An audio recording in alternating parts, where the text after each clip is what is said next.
Hello guys, welcome back to my YouTube channel. Guys आज हम लेकर आए हैं railway NTPC undergraduate CBT 1 का एक क्वेश्चन पेपर।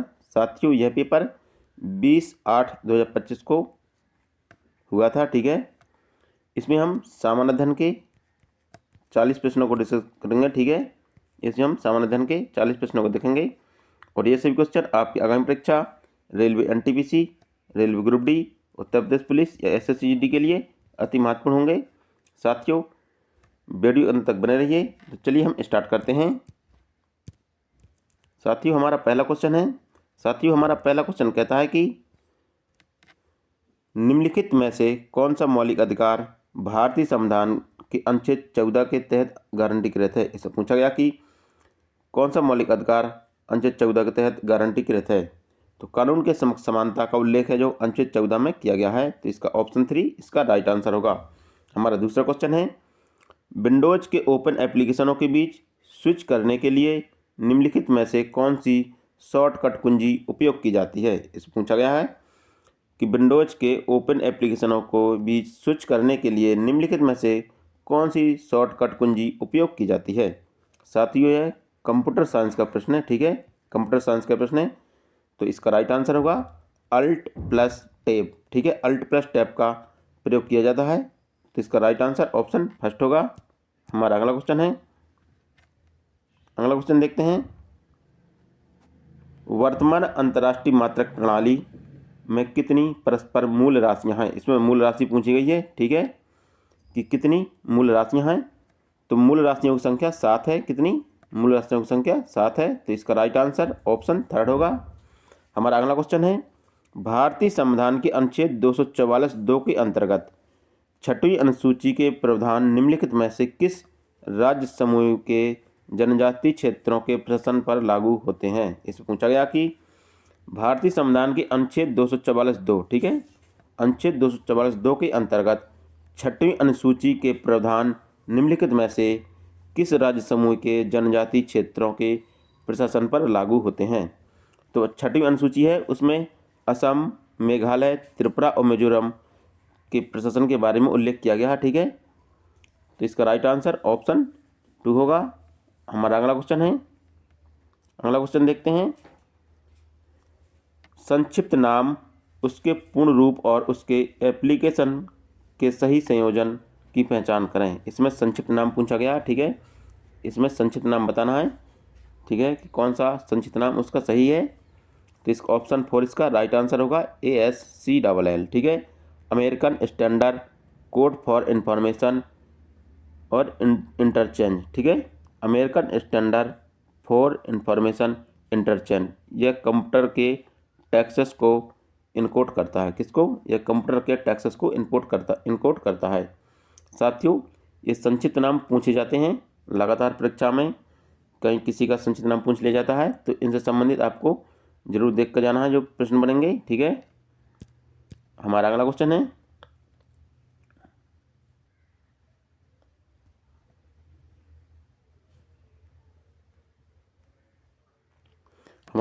है, मई 2025 में भारतीय नौसेना द्वारा किस अधोसमुद्री रक्षा हथियार का सफलतापूर्वक परीक्षण किया गया। इसे पूछा गया है कि मई 2025 में भारतीय सेना द्वारा किस अधोसमुद्री रक्षा हथियार का सफलतापूर्वक परीक्षण किया गया। साथियों यह करंट का क्वेश्चन है। ठीक है, करंट का क्वेश्चन है और साथियों NTPC में लगभग करंट के 10 प्रश्न पूछे जाते हैं। ठीक है ना, और ये करंट के क्वेश्चन पक्के नंबर होते हैं, क्योंकि यदि आपको करंट आता है तो क्वेश्चन बन जाएंगे, नहीं आता है तो क्वेश्चन गलत हो जाएगा। तो करंट का टॉपिक तो आप बिल्कुल देख कर जाएँ यदि पेपर देने जाते हैं, क्योंकि अभी ग्रुप डी के पेपर चल रहे हैं तो करंट तो बहुत महत्वपूर्ण है। ठीक ना, तो आपको बताना है कि मई 2025 में भारतीय नौसेना द्वारा किस अधोसमुद्री रक्षा हथियार का सफलतापूर्वक परीक्षण किया गया। तो मई 2025 में भारतीय नौसेना के द्वारा मल्टी इन्फ्यूलियस ग्राउंड माइन, ठीक है, मल्टी इन्फ्यूलियस ग्राउंड माइन का सफलतापूर्वक परीक्षण किया गया था। तो इसका थर्ड ऑप्शन इसका राइट आंसर होगा। हमारा अगला क्वेश्चन है, भारतीय दंड संहिता IPC की धारा 498A किससे संबंधित है। इसमें IPC से पूछ लिया क्वेश्चन है। ठीक है, IPC की धारा 498A है वो किससे संबंधित है।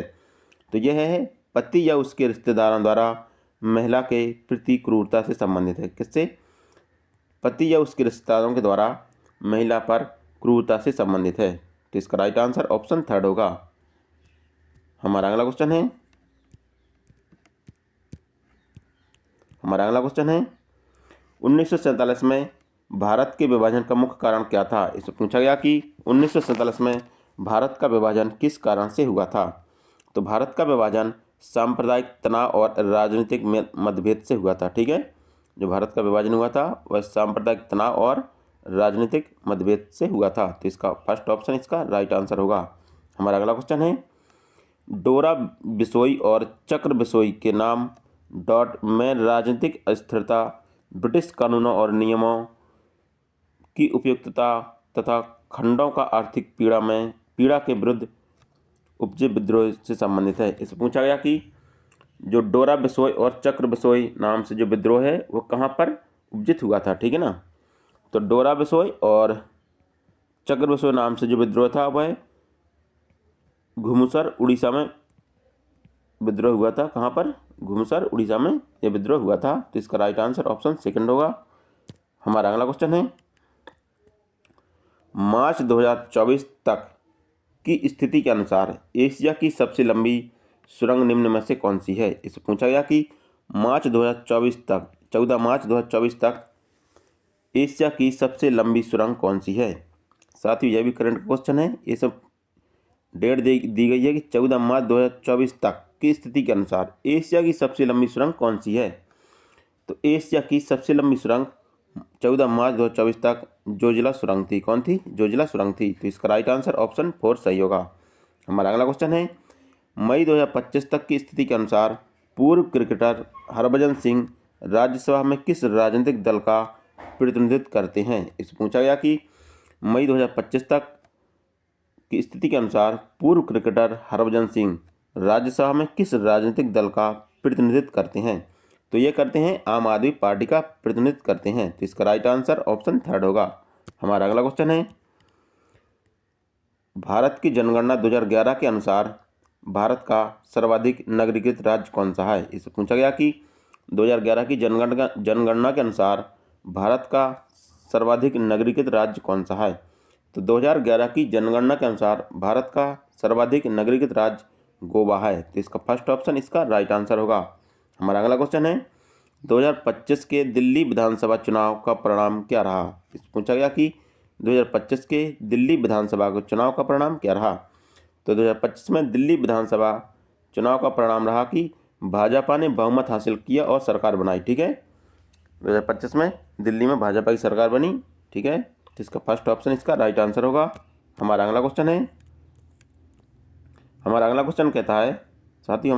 कहता है कि निम्नलिखित में से कौन सा प्रोटीन जीवमंडल में सर्वाधिक सबसे प्रचुर मात्रा में पाया जाता है? इससे पूछा गया कि कौन सा प्रोटीन है जो जीवमंडल में सर्वाधिक प्रचुर मात्रा में पाया जाता है? तो यह होगा रूबिस्को। ठीक है, रूबिस्को जो प्रोटीन है वह जीवमंडल में सर्वाधिक प्रचुर मात्रा में पाया जाता है। तो इसका थर्ड ऑप्शन इसका राइट आंसर होगा। हमारा अगला क्वेश्चन है, लॉर्ड कर्जन ने भारतीय विश्वविद्यालय अधिनियम निम्नलिखित में से किस वर्ष पारित किया था, जिसके द्वारा भारतीय विश्वविद्यालयों को सख्त सरकारी नियंत्रण के अधीन कर लिया गया था? इस पूछा गया कि लॉर्ड कर्जन ने भारतीय विश्वविद्यालय अधिनियम कब पारित किया था? तो लॉर्ड कर्जन के द्वारा 1904 ईस्वी में भारतीय विश्वविद्यालय अधिनियम पारित किया गया था। इसका थर्ड ऑप्शन इसका राइट आंसर होगा। हमारा अगला क्वेश्चन है, बरुणा भारत और के बीच द्विपक्षीय नौसैनिक अभ्यास है। इससे पूछा गया कि जो वरुण युद्ध अभ्यास है वह भारत और किसके बीच द्विपक्षीय नौसेना अभ्यास है? तो वरुण भारत और फ्रांस के बीच द्विपक्षीय नौसेना अभ्यास था। तो इसका राइट आंसर ऑप्शन फर्स्ट होगा। हमारा अगला क्वेश्चन है, काकतीय साम्राज्य के पतन के बाद किस दिल्ली सुल्तान ने बुक्का और हरिहर को बंदी बना लिया था?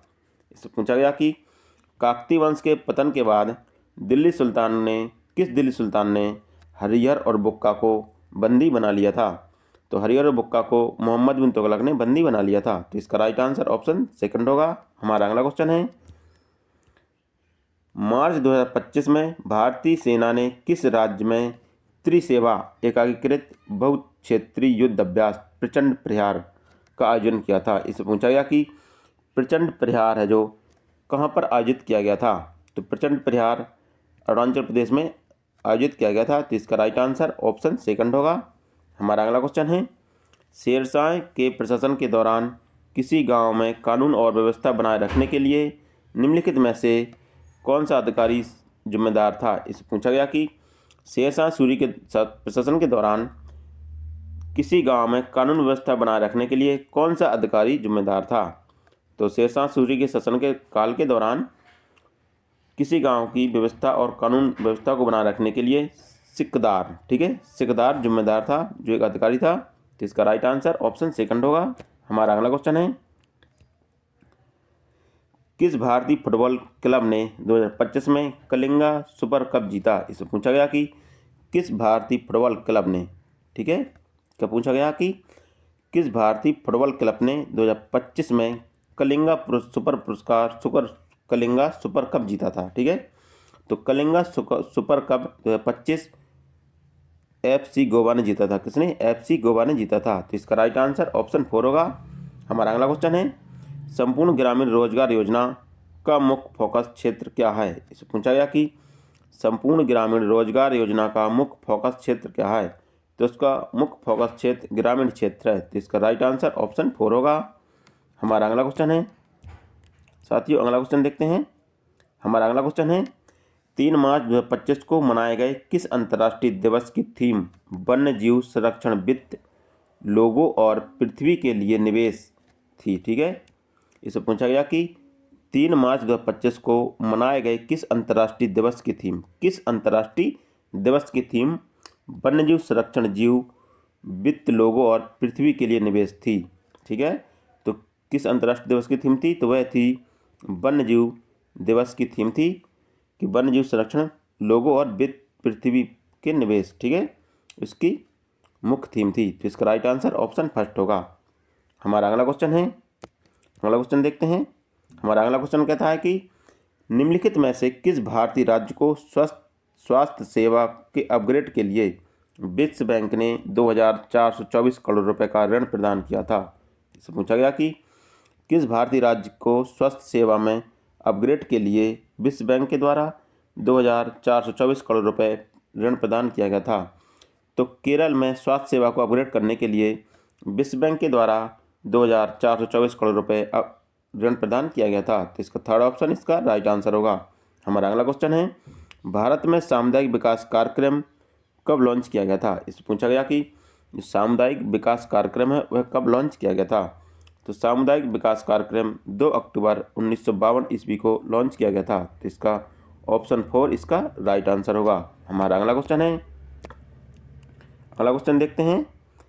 निम्नलिखित में से कौन सा भारत का पहला चीता संरक्षण प्रजनन केंद्र है जिसे 2024 में केंद्रीय चिड़ियाघर प्राधिकरण द्वारा अनुमोदित किया गया। इससे पूछा गया कि भारत का पहला चीता संरक्षण प्रजनन केंद्र कौन सा है जिसे 2024 में केंद्रीय चिड़ियाघर प्राधिकरण द्वारा अनुमोदित किया गया। तो भारत का पहला चीता संरक्षण प्रजनन केंद्र बन्नी घास स्थल है। कौन सा है? बन्नी घास स्थल है जो भारत का पहला चीता संरक्षण प्रजनन केंद्र था। तो इसका राइट आंसर ऑप्शन सेकंड होगा। हमारा अगला क्वेश्चन है, सरकारीय आयोग ने मुख्य रूप से भारत में किस प्रकार के संघवाद को मजबूत करने पर ध्यान केंद्रित किया। इससे पूछा गया कि सरकारीय आयोग ने मुख्य रूप से भारत के किस प्रकार के संघवाद को मजबूत करने पर ध्यान केंद्रित किया था। तो सरकारीय संघवाद पर ध्यान केंद्रित किया था। तो इसका राइट आंसर ऑप्शन फर्स्ट होगा। हमारा अगला क्वेश्चन है, निम्नलिखित में से किस राजवंश के दौरान एलोरा के कैलाश मंदिर का निर्माण किया गया था। इससे पूछा गया कि किस राजवंश के दौरान एलोरा के कैलाश मंदिर का निर्माण किया गया था। तो एलोरा के कैलाश मंदिर का निर्माण राष्ट्रकूट राजवंश के दौरान किया गया था। तो इसका राइट आंसर ऑप्शन फर्स्ट होगा। हमारा अगला क्वेश्चन है, निम्नलिखित में से कौन सी नदी प्रायद्वीप पठार से संबंधित है। साथियों ये इंपॉर्टेंट क्वेश्चन है। ठीक है, इंपॉर्टेंट क्वेश्चन है क्योंकि इसमें पूछा गया कि कौन सी नदी है जो प्रायद्वीप पठार से संबंधित है। तो कृष्णा नदी है जो प्रायद्वीप पठार से संबंधित है। ठीक है ना, प्रायद्वीप पठार से कृष्णा नदी संबंधित है। बाकी ब्यास नदी यह कहाँ बहती है, यह उत्तर भारत में बहने वाली नदी है। और लोहित और दिबांग नदी यह अरुणाचल प्रदेश में बहने वाली नदी है। बाकी कृष्णा नदी है जो ये आंध्र प्रदेश तेलंगाना होकर बहती है, ठीक है। तो यह प्रायद्वीप भारत की नदी है। तो इसका राइट आंसर ऑप्शन 4 होगा। हमारा अगला क्वेश्चन है साथियों, अगला क्वेश्चन देखते हैं। हमारा अगला क्वेश्चन कहता है कि मार्च 2025 में आर्मेनिया ने निम्नलिखित में से किस देश के साथ शांति संधि पर हस्ताक्षर किए। इससे पूछा गया कि आर्मेनिया ने 2025 में किस देश के साथ शांति संधि पर हस्ताक्षर किए थे। तो आर्मेनिया ने अजरबैजान के साथ वर्ष 2025 में शांति संधि पर हस्ताक्षर किए थे। तो इसका 4 ऑप्शन इसका राइट आंसर होगा। हमारा अगला क्वेश्चन है, उदारीकरण ने आर्थिक गतिविधि पर सरकारी नियंत्रण को कम कर दिया। 1991 में उदारीकरण का मुख्य उद्देश्य क्या खत्म करना था। इससे पूछा गया कि 1991 में उदारीकरण का मुख्य उद्देश्य क्या खत्म करना था। तो 1991 में उदारीकरण का मुख्य उद्देश्य था औद्योगिक लाइसेंस और कोटा पद्धति को खत्म करना था। तो इसका राइट आंसर ऑप्शन फर्स्ट होगा। हमारा अगला क्वेश्चन है साथियों, हमारा अगला क्वेश्चन देखते हैं। अगला क्वेश्चन कहता है कि दक्षिण अमेरिका में कौन सा पर्वतमाला स्थित है। इससे पूछा गया कि दक्षिण अमेरिका में कौन सा पर्वतमाला स्थित है। तो दक्षिण अमेरिका में एंडीज पर्वतमाला स्थित है। कौन सा, एंडीज पर्वतमाला दक्षिण अमेरिका में स्थित है। तो इसका ऑप्शन सेकंड इसका राइट आंसर होगा। हमारा अगला क्वेश्चन है, राज्यपाल को पद की शपथ कौन दिलाता है। इससे पूछा गया कि राज्यपाल को उसके पद की शपथ कौन दिलाता है। तो राज्यपाल को उच्च न्यायालय का मुख्य न्यायाधीश, ठीक है, जो संबंधित उच्च न्यायालय है उसका मुख्य न्यायाधीश उसकी शपथ दिलाता है। तो इसका राइट आंसर ऑप्शन थर्ड इसका राइट आंसर होगा। हमारा अगला क्वेश्चन है साथियों, हमारा क्वेश्चन नंबर 33 है। यह कहता है कि किस लेखक ने वर्ष 2025 में the Himalayan in the smile house, ठीक है, यह पुस्तक का नाम है the Himalayan in the smile house पुस्तक प्रकाशित की, जिसमें एक हिमालय गांव के जीवन का वर्णन है। इससे पूछा गया कि the Himalayan in the small house पुस्तक किसके द्वारा लिखी गई। तो the Himalayan in the small house पुस्तक है अनुराधा राय के द्वारा लिखी गई है। तो इसका फर्स्ट ऑप्शन इसका राइट आंसर होगा। हमारा अगला क्वेश्चन है, किस भारतीय थिंक टैंक ने 2025 विश्व सतत विकास शिखर सम्मेलन का आयोजन किया। इससे पूछा गया कि किस भारतीय थिंक टैंक ने 2025 में विश्व सतत विकास शिखर सम्मेलन का आयोजन किया था। तो भारत का थिंक टैंक है नीति आयोग, ठीक है, कौन सा है, नीति आयोग है जो भारत का थिंक टैंक के रूप में काम करता है। उसने राष्ट्रीय, जिसे हम राष्ट्रीय भारत परिवर्तन संस्थान नीति आयोग के नाम से जानते हैं। किसके नाम से, राष्ट्रीय भारतीय परिवर्तन संस्थान नीति आयोग के नाम से जानते हैं। इसने ही 2025 में विश्व सतत विकास शिखर सम्मेलन का आयोजन किया था। तो इसका थर्ड ऑप्शन इसका राइट आंसर होगा। हमारा अगला क्वेश्चन है, निम्नलिखित में से कौन सा पश्चिमी घाट और अरब सागर के बीच स्थित है। इससे पूछा गया कि कौन है जो पश्चिमी घाट और अरब सागर के बीच स्थित है। तो पश्चिमी तटीय मैदान है जो पश्चिमी घाट और अरब सागर के बीच स्थित है। तो इसका थर्ड ऑप्शन इसका राइट आंसर होगा। हमारा अगला क्वेश्चन है, दोहा डायमंड लीग 2025 में 90 मीटर से अधिक दूरी तक भाला फेंककर नीरज चोपड़ा ने भारतीय एथलेटिक्स के लिए कौन सा ऐतिहासिक गौरव हासिल किया। इस पूछा गया कि नीरज चोपड़ा ने 90 मीटर तक भाला फेंककर भारतीय एथलेटिक्स के लिए कौन सा ऐतिहासिक गौरव हासिल किया। तो इसका राइट आंसर होगा, ये भाला फेंकने में 90 मीटर का आंकड़ा पार करने वाले पहले एथलेटिक्स बन गए, ठीक है, पहले भारतीय एथलेटिक्स बन गए। तो इसका राइट आंसर ऑप्शन 4 होगा। हमारा अगला क्वेश्चन है साथियों, अगला क्वेश्चन देखते हैं। हमारा अगला क्वेश्चन है 37, ठीक है। इसमें कहा गया कि निम्नलिखित में से कौन सा रसोई रसायन अचार को परीक्षित करने के लिए प्रायः उपयोग किया जाता है। इससे पूछा गया कि कौन सा रसोई रसायन है जो अचार को सुरक्षित रखने के लिए उपयोग किया जाता है। तो अचार को सुरक्षित रखने के लिए सिरका का प्रयोग किया जाता है। तो इसका राइट आंसर ऑप्शन 4 होगा। हमारा अगला क्वेश्चन है साथियों, हमारा अगला क्वेश्चन कहता है कि रियल एस्टेट क्षेत्र को विनियमित और बढ़ावा देने, लेन देन में पारदर्शिता और जवाबदेही सुनिश्चित करने और घर खरीदारों के हितों की रक्षा के लिए रियल एस्टेट विकास अधिनियम कब लागू किया गया? इससे पूछा गया कि रियल एस्टेट विकास अधिनियम कब लागू किया गया था? तो रियल एस्टेट विकास अधिनियम 2016 में लागू किया गया था। तो इसका राइट आंसर ऑप्शन 4 होगा। हमारा अगला क्वेश्चन कहता है कि निम्नलिखित में से कौन सा भारतीय शहर मोतीलाल नेहरू राष्ट्रीय प्रौद्योगिकी संस्थान का घर है, जहां विमानों का तड़ित के प्रभाव पर शोध किया जाता है? इससे पूछा गया कि निम्नलिखित में से कौन सा भारतीय शहर मोतीलाल नेहरू राष्ट्रीय प्रौद्योगिकी संस्थान का घर है। ठीक है ना, इसमें पूछा गया कि मोतीलाल नेहरू का घर कहाँ पर है। ठीक है, ये पूछा गया है। तो मोतीलाल नेहरू का घर है प्रयागराज इलाहाबाद में स्थित है। तो इसका राइट आंसर ऑप्शन 3 होगा। हमारा अगला क्वेश्चन है, भारतीय संविधान की 5वीं अनुसूची में निम्नलिखित में से किसके प्रशासन और नियंत्रण संबंधी प्रावधान दिए गए हैं? इससे पूछा गया कि भारतीय संविधान की जो 5वीं अनुसूची है उसमें किसके प्रशासन और नियंत्रण संबंधी प्रावधान दिए गए हैं? तो 5वीं अनुसूची में अनुसूचित क्षेत्र और अनुसूचित जातियों के प्रशासन और नियंत्रण के बारे में दिया गया है। तो इसका फर्स्ट ऑप्शन इसका राइट आंसर होगा।